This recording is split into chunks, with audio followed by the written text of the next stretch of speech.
Namaskar, my dear friends. Let us take two questions using integration by parts. So these are the two questions we'll try to solve using integration by parts. One is integration of x sine inverse x square root of divided by square root of 1 minus x square dx. Another one is integration of x cos inverse x divided by square root of 1 minus x square dx. So let us take these two questions.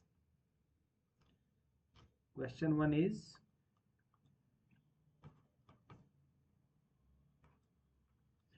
x, let us say sine inverse x by square root of 1 minus x square dx. How to solve this question is, what we will do is, we will try to write down the formulas. Integration u v dx is equal to, where you know that u and v are two functions. So u integration of v dx minus integration of differentiation of u into integration of v dx ka whole integration, right? Now, shall we do one thing? We can consider x by square root of 1 minus x square as one function, another function as sine inverse x. So what will happen? We can take down as, let us say u is equal to sine inverse x and v is equal to x by square root of 1 minus x square. So we need to find the integration of v. So for that, what we can do is, we can find out first integration of x square root of 1 minus x square dx. It will be easy to put because putting this integration here in the formula will be little tough. Okay, so what we will do is, we will quickly take up, put 1 minus x square is equal to t. Then what we are going to get? Minus 2x, by differentiating this, minus 2x dx is equal to dt. Then we are going to get x dx is equal to minus dt by 2. So we are going to put that. So what we are going to get here? We are going to get integration of minus dt by 2 into a square root of t. Why? Because a square root of 1 minus x square, this is square, so x square, so the square root of 1 minus x square can be a square root of t. Now you know very well what is this.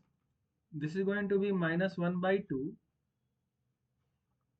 into, this is nothing but t to the power minus 1 by 2. So that will be t to the power minus 1 by 2 plus 1, that is 1 by 2 divided by 1 by 2, right? So this is going to come up as minus square root of t, which is going to be minus square root of 1 minus x square. Okay, so this is the value that we will try to put. Now in our integration, what we have, we can find it out something like this, u and v, right? So we will do that. U integration of v means sine inverse x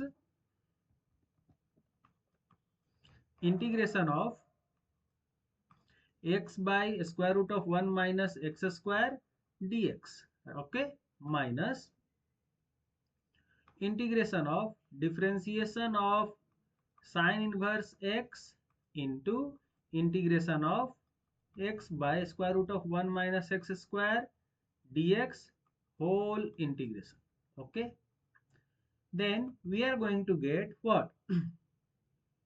First term is sine inverse x into integration of x by square root of integration of x square x by square root of 1 minus x square, we already know, minus square root of 1 minus x square. So we can write it down, minus square root of 1 minus x square, minus integration of, put down this one. So this is going to be sine inverse x. What is the differentiation? 1 by square root of x. 1 by square root of 1 by square root of 1 minus x square into integration of this one, we know already, this one, minus of square root of 1 minus x square, minus of square root of 1 minus x square, and then dx. Now these two will get cancelled, these two will get cancelled, so only minus dx is remaining, and minus minus it will become plus. Okay, So I'm going to take out here minus square root of 1 minus x square sine inverse x, and then minus minus plus integration of dx, that is going to be 1 plus some constant c. So this is your answer. If you want, you can write it down as x minus square root of 1 minus x square sine inverse of x plus c. So this is your complete answer for the question. Integration of x sine inverse x divided by square root of 1 minus x square dx. Okay. Let us take another question.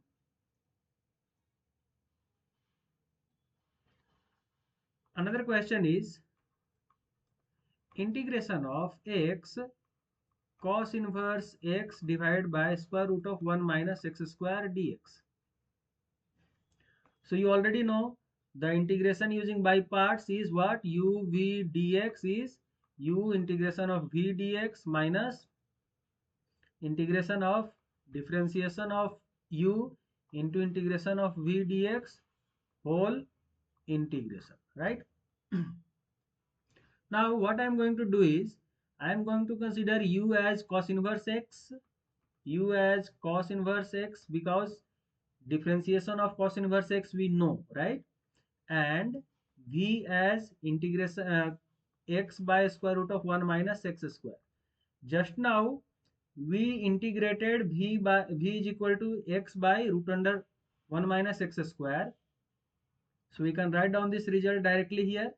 Square root x by square root of 1 minus x square dx was what? Minus of square root of 1 minus x square. So we will use this value in our results. Okay. Now what we are going to do is we are going to apply the integration by part for this particular question. So what we can do?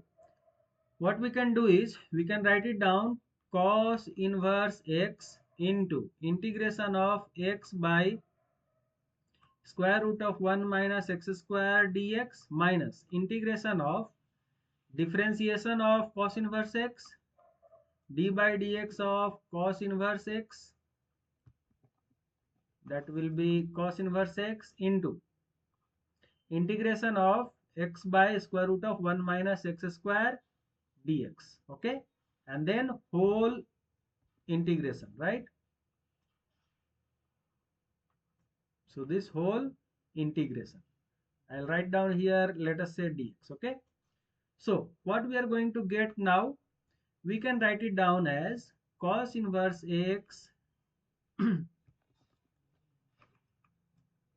into integration of x by square root of 1 minus x square. By using substitution method we have identified already that minus of square root of 1 minus x square. So I can write it down as minus of square root of 1 minus x square minus integration of, now differentiation of cos inverse x you know already what is that.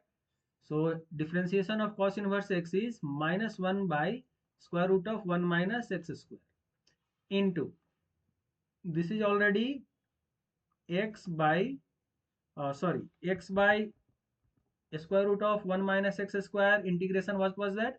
Minus of square root of 1 minus x square dx. So we are going to get by solving this minus of square root of 1 minus x square into cos inverse x, and then here see how many minuses are there, 1 2 3, so minus overall. So this is going to be minus minus plus, then again minus, and these two terms are getting cancelled, right? So what we are going to get, we are going to get only dx, right? So integration of dx is going to be x plus some constant c. So if we want we can write it down again, minus of x plus square root of 1 minus x square cos inverse x plus some constant c. So hope you have a very good understanding now how to solve this kind of questions. Thank you.